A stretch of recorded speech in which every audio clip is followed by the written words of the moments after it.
America as reflections of the problems assaulting the planet.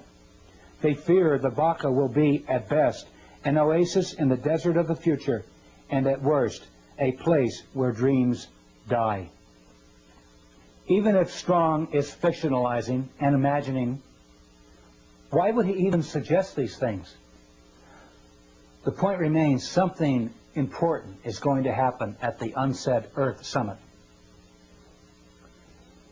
The fourth world. No one really talks about the fourth world, do they? That's because we haven't seen the fourth world come about. The fourth world came up in the title of the Congress I attended. It was called the Fourth World Wilderness Congress.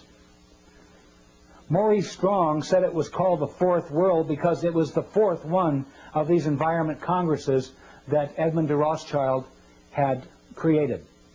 I learned later that the world order refers to the coming one world government as the Fourth World. World controlled by the world order where there is no more first, second, and third world. Just a boundaryless planet which is called the Fourth World Wilderness. Yogis and shamans refer to it as the Fourth World Wilderness, the lostness of the mind. The lostness of the mind refers to the collective consciousness. Persons will be coerced through lies, drugs, fear, and pain to surrender themselves, their egos, to the collective consciousness. The Fourth World will be a return to a society much like the Caesars or Babylon or the Fourth Reich. Within the fictionalized societies described in Huxley's Brave New World and Brave New World Revisited and Orwell's classic 1984.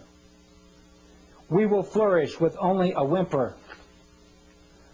The world order wants to create a new society out of the ashes of chaos, a collectivist